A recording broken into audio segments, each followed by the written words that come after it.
Is El Hierro the best Canary Island?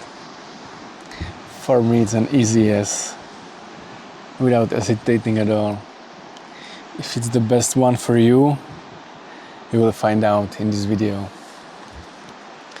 But first things first, El Hierro is the smallest Canary Island, and for a very long time people were considering it the end of the known world, because after El Hierro there are just thousands of kilometers of empty ocean, and it's actually the most western point of Spain.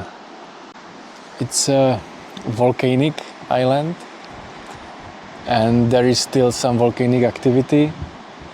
In 2011 there was last bigger eruption. It was underwater actually,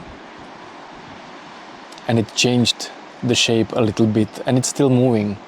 There are over 500 volcanoes here, so there is a constant volcanic activity on El Hierro.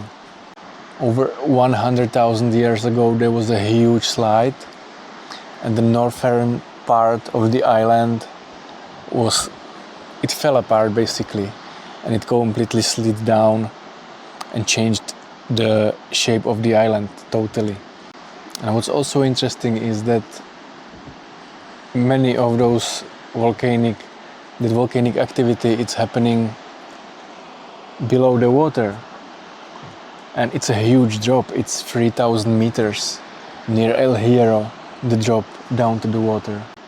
The highest point of the island is Malpaso. You can't call it a mountain, but it's the highest point, and it's 1,501 meters high.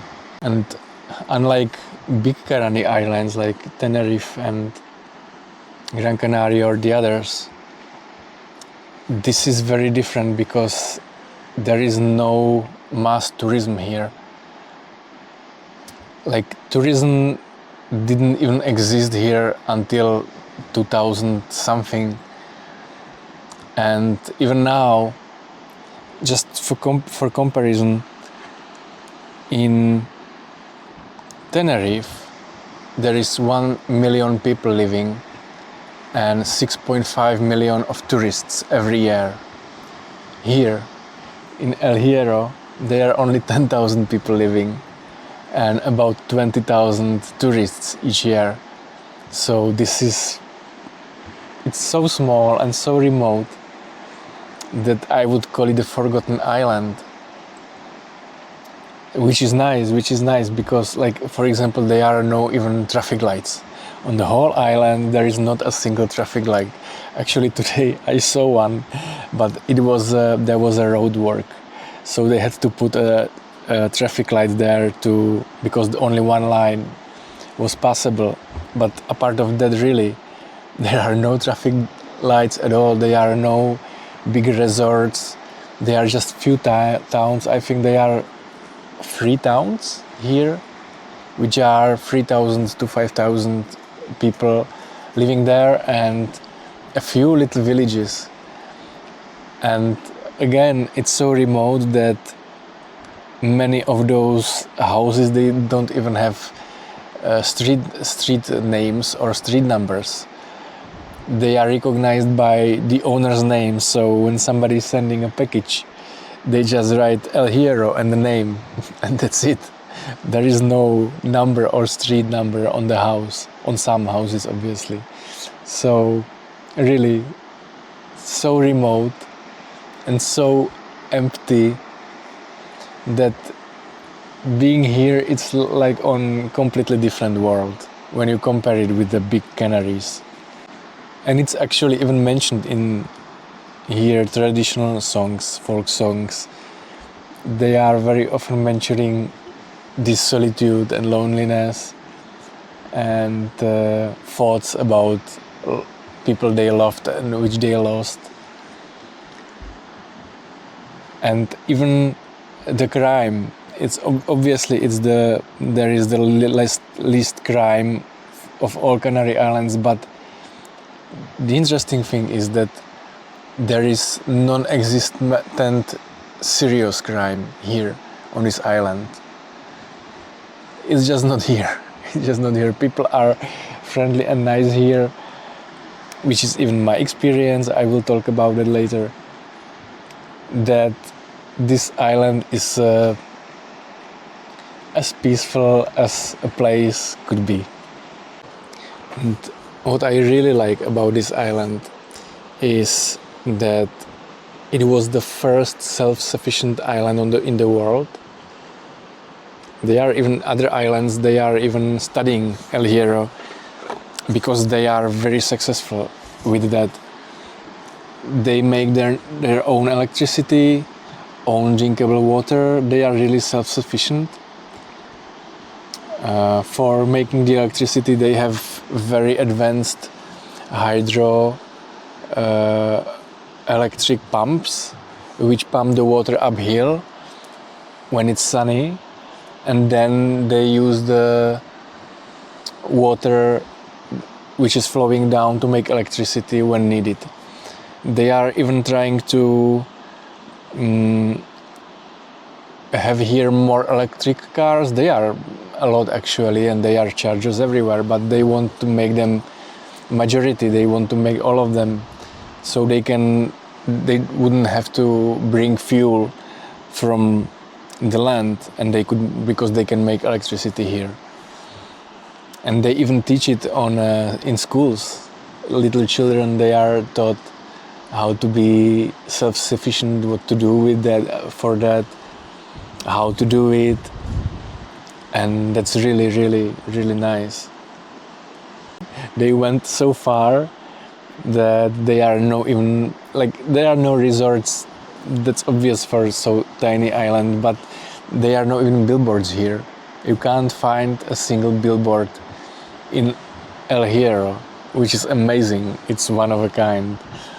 Yeah, and many countries are coming here to learn how to be self-sufficient, and they are even trying to be 100% renewable economics, so they would be zero waste. They are not there yet.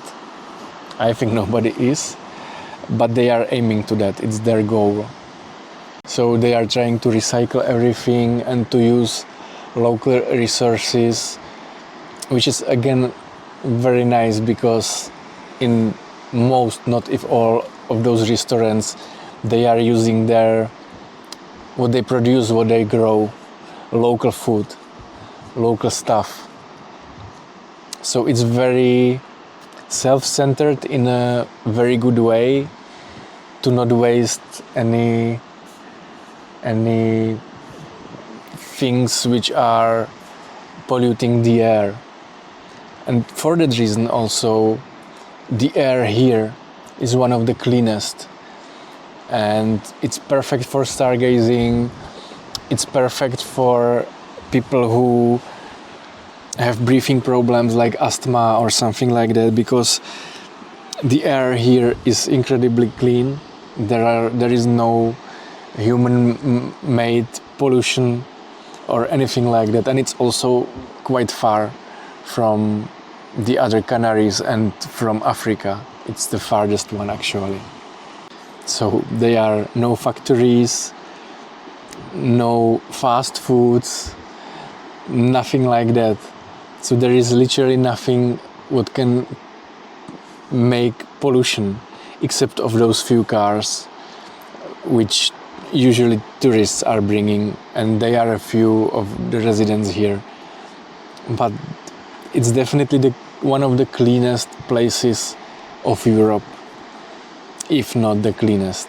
And the clean air, along with relaxed lifestyle, it creates one of the highest life expectancies in Europe here.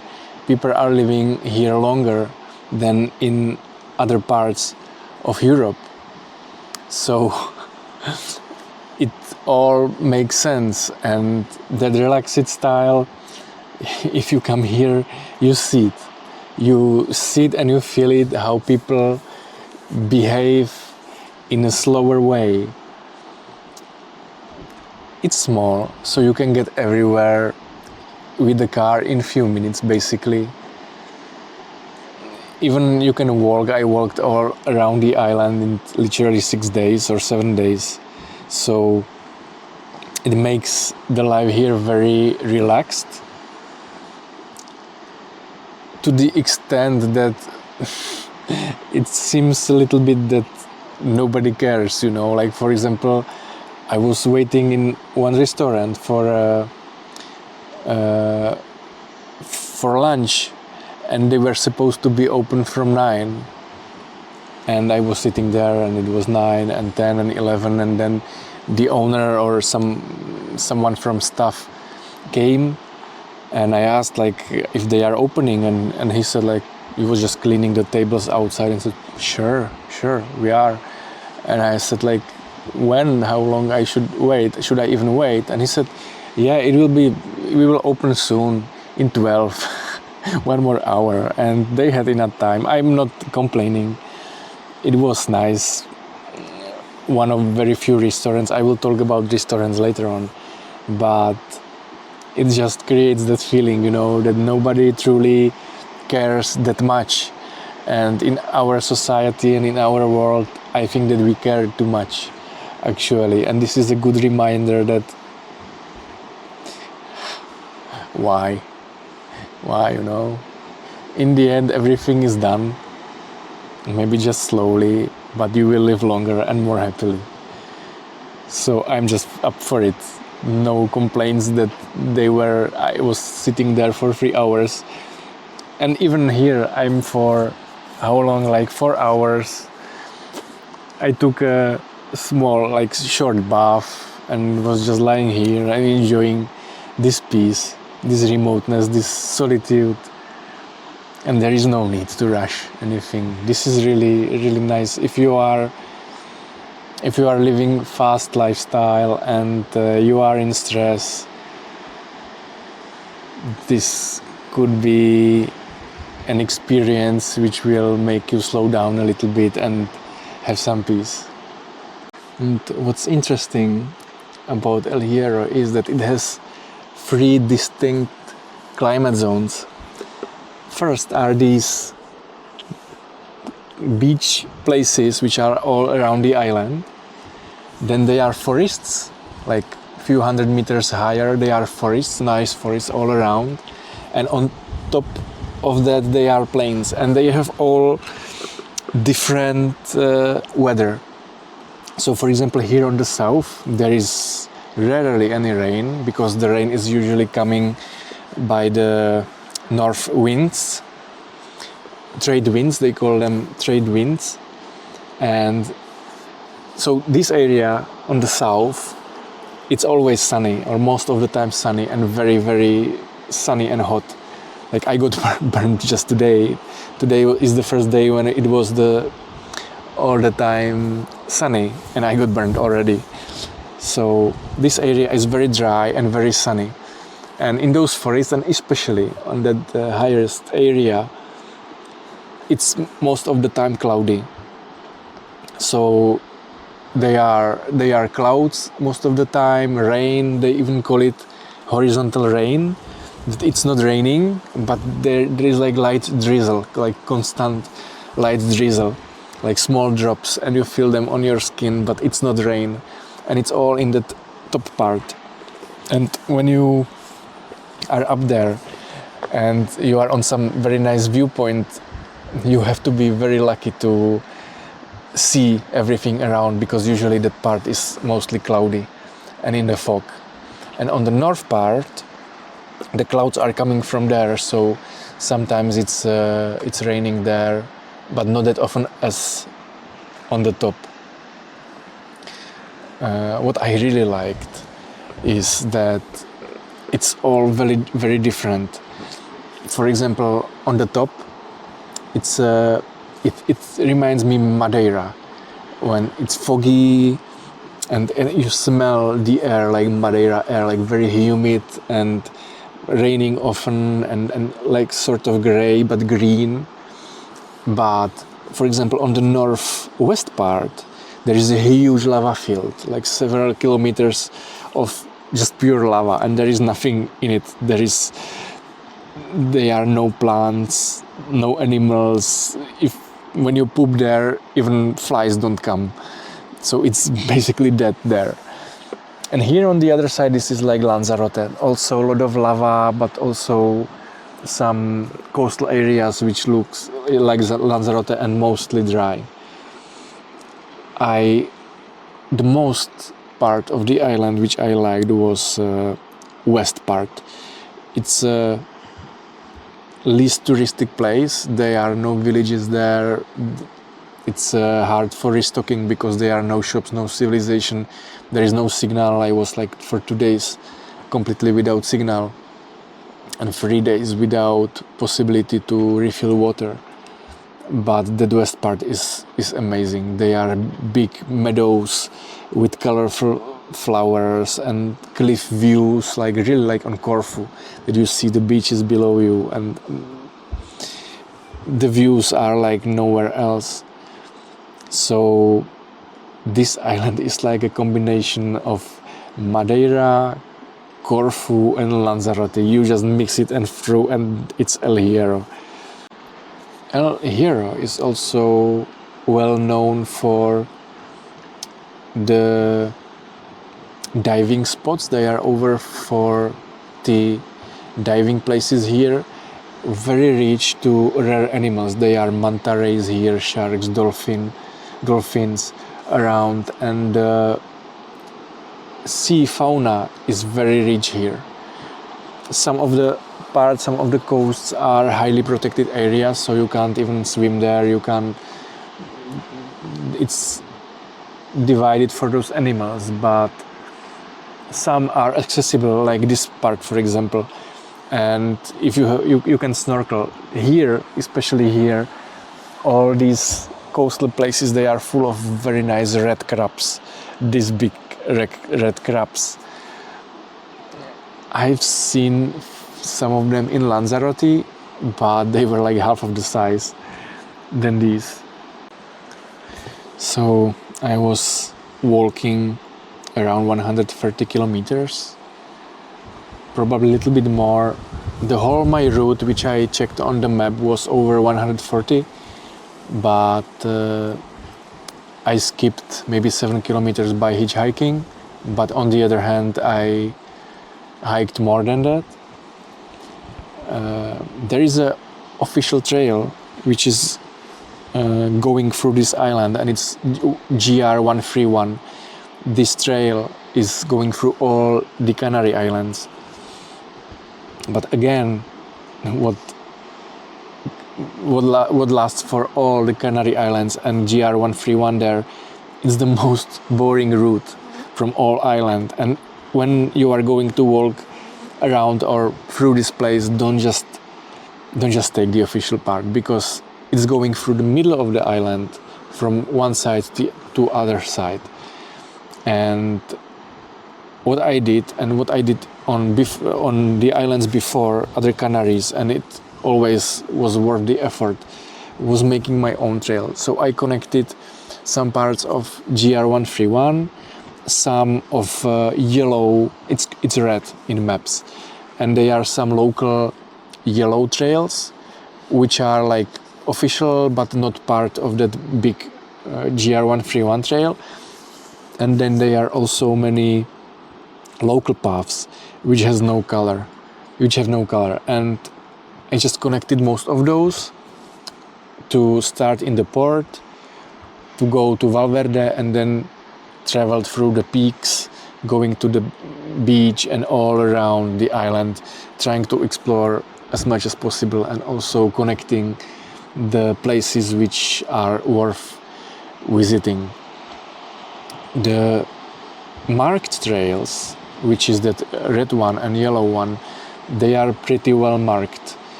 You usually won't get lost even when there is some detour which looks like you shouldn't go there. There is a crossed mark. So if you are on a yellow path, yellow trail, and it divides. The yellow cross is on the part where you shouldn't go, so it's very well marked here. I like that, and also there is nothing dangerous. It's a safe route. Those are very safe routes. So I started at the port and will end up at the port. One last day is ahead of me, but I know where I will go, and so it's just last maybe 20 kilometers till the port. I was hiking usually about 22 kilometers per day, basically from sunrise to sunset. 2 days were shorter for rest because, first of all, I'm older and it's harder for me to go up and down, and second, there is a lot of elevation here on these trails.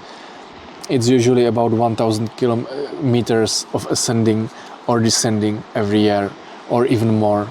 So it's very not difficult but tiring, or that steep descending and steep ascending.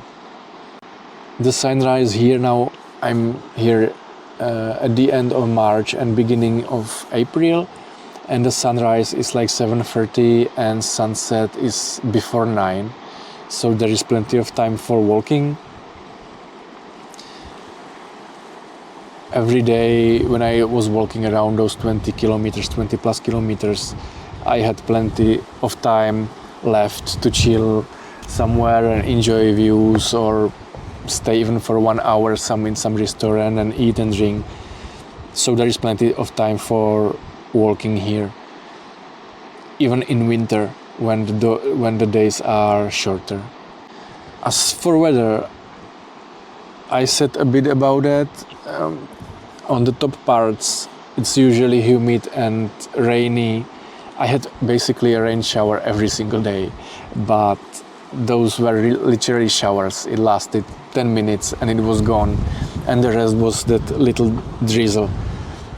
But here on the south part, actually, the sun is very strong, so I recommend to take a sunscreen. I used it too late, after basically few hours. When it was too late, I'm burned a little bit, so take a sunscreen definitely with you. On the other hand, the ocean is warm all year long. I don't know what's the temperature. I would say definitely something around maybe 17, 19 degrees, something like that. Maybe 15, I don't know, but it feels warm, especially here when there is a lot of sun and you are hot. It feels perfect, the temperature. And there is a big difference between temperatures up there around Malpaso, which is like 1500 meters high, and here the difference could be even 15 degrees. So during the day it's not such a problem, but during the night there it could be 5 degrees only, and here could be 15 degrees or even more. So I would recommend to take a good sleeping bag, especially for those higher areas where it's not just low temperature, but it's also a lot of wind. It's extremely windy up there, and for some reason it's most windy during the night. So not only it feels colder because the wind is going all around you, and even when you have bath, still you feel that cold wind, but also it's very loud, the wind, so it's hard to sleep in it. I met 3 hikers, 1 couple and 1 German guy, single hiker, and that's it. They are tourists in touristic places, so when you are somewhere where they are, which is a famous spot, you meet some people, but usually it's like 1, 2, 5, maybe 10 people, never crowds like in other Canary Islands. So this is a very good place for solitude and peace without crowds. But because of that there are not so many people, it's more difficult with restocking. for example, the west part, there is no way no place to restock for 3 days of walking if you would go by my path. It was 3 days without water, 3 days without mobile signal, 3 days without any shop. They are, I think, 3 big towns here, not big, but just towns with some shops and restaurants, and many small villages which has no shop, no nothing, not even addresses.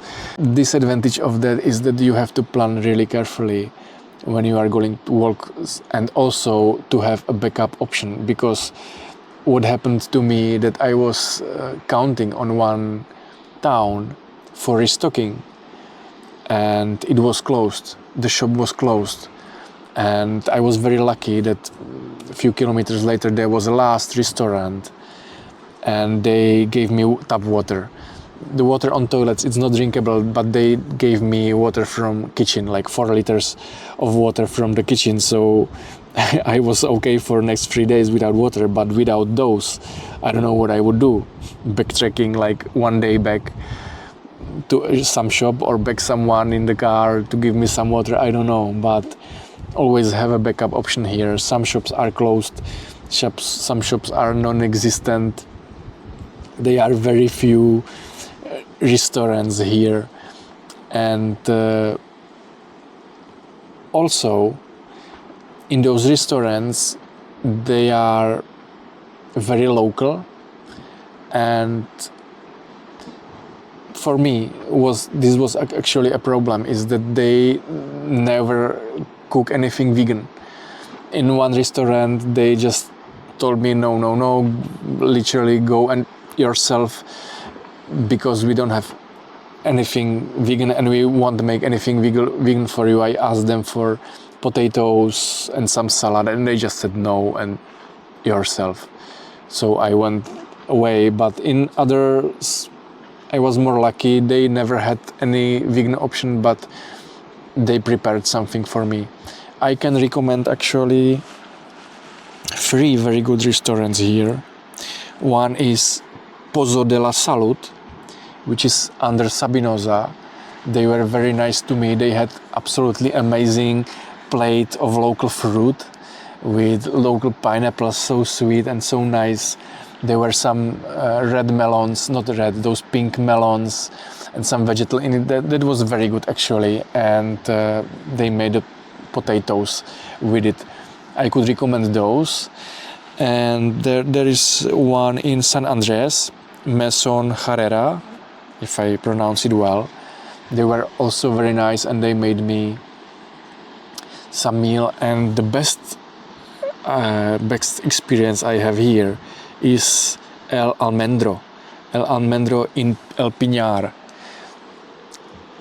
They had also 0 vegan options, but they made me something off menu, plus they were willing to make me 3 big sandwiches full of vegetable and some spread inside.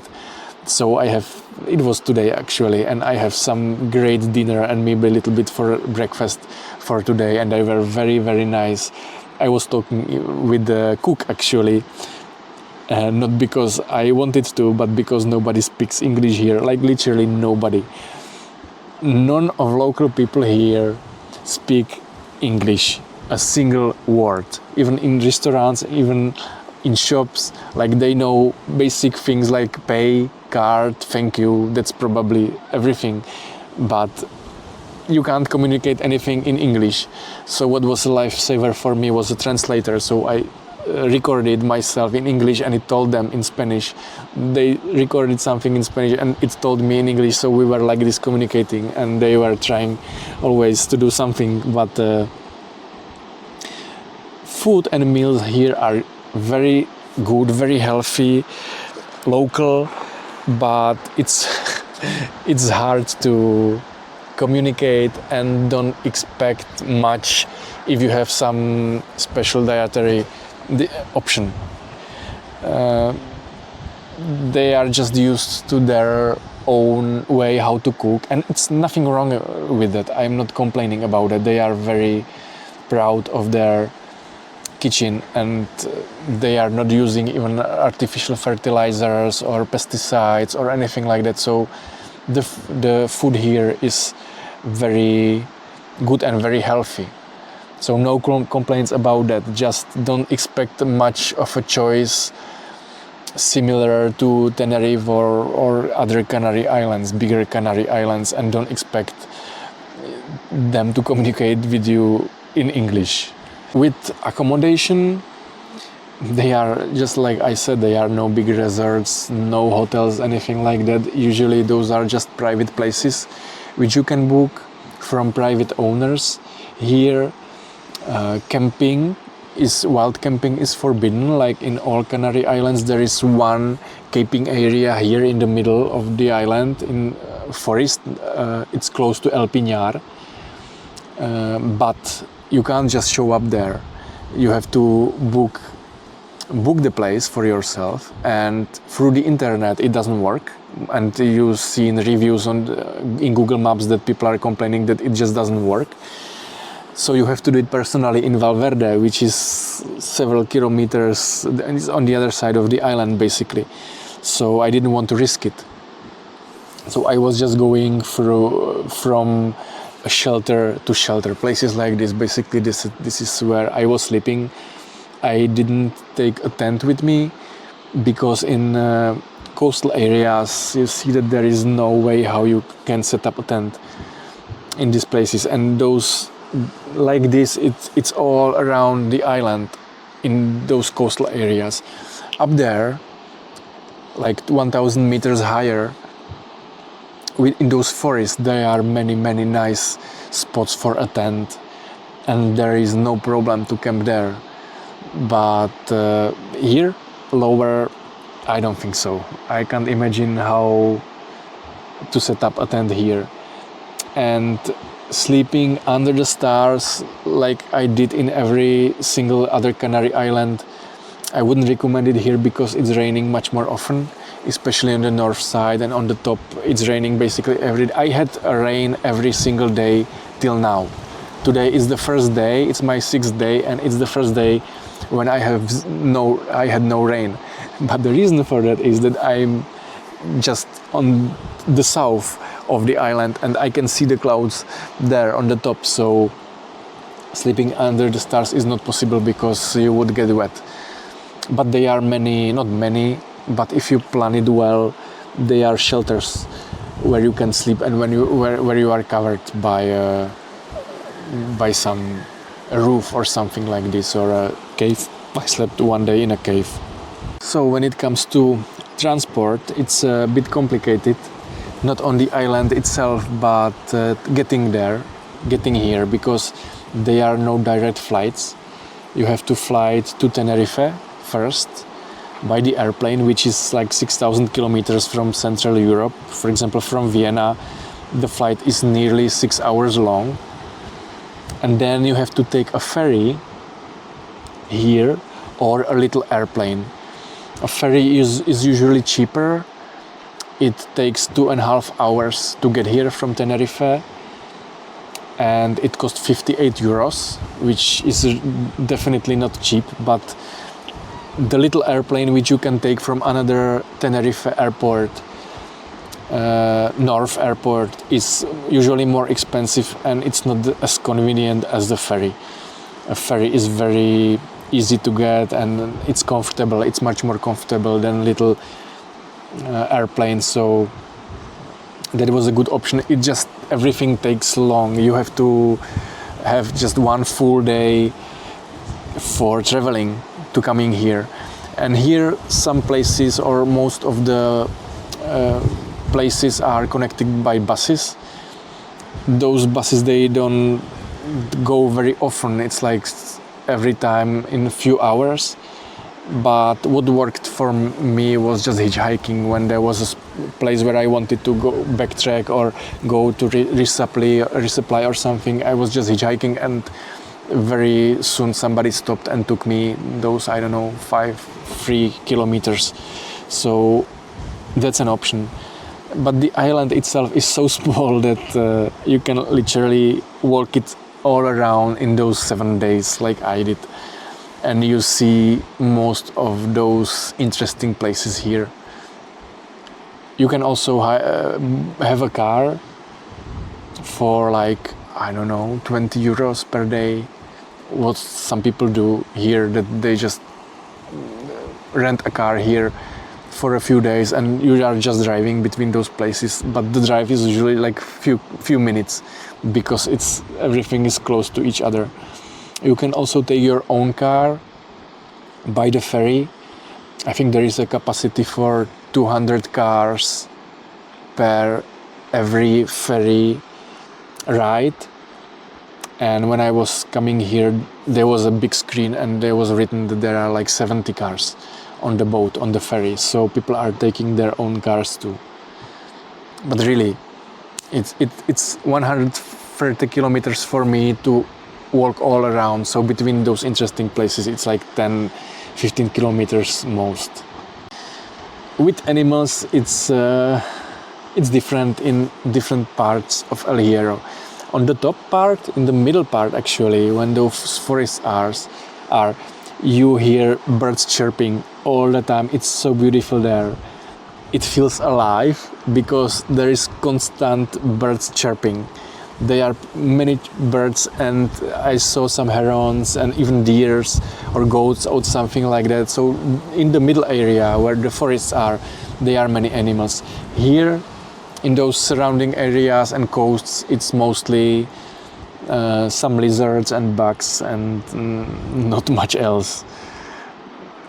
But still more than in other Canary Islands, like on Fuerteventura, on Lanzarote, there are very, very few animals. If you meet even some, I don't remember. So, comparing El Hierro to other Canary Islands, this is much more remote, much more peaceful. It's very variable. For me, this is definitely the best Canary Island of all which I've visited. I've never revisited La Gomera and La Palma. Those I'm trying to visit the next year. But from those which I visited, this is definitely the best one.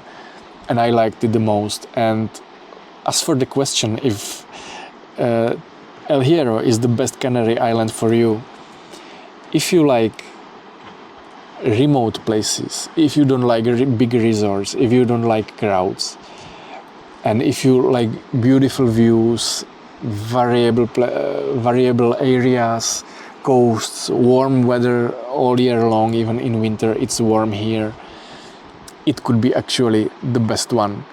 If you like comfort, on the other hand, this is definitely not for you because there is not much infrastructure here, there are no hotels, anything like that. But the places are, for me, the most beautiful from all those Canary Islands I've visited. Not mentioning the healthy air, the friendliness of local people, the silence, and the trails which are not in other Canary Islands and where you not meet anyone. Under the video you will find a link to a map where I marked all my trail around the island. And if you want more, in members section on my YouTube channel, they are very detailed maps for all of my hikes. And detailed, I mean daily routes, shelters, water sources, restocking possibilities, buses, including bus numbers, times,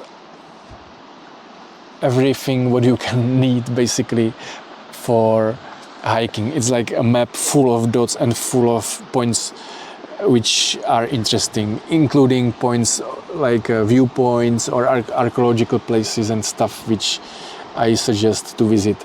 So check the members area also if you want, and if basic map is enough for you, it's under this video. That's about El Hierro. For me, this was definitely, I know that I'm saying it way too often, but for me this was definitely the best hike I've ever made.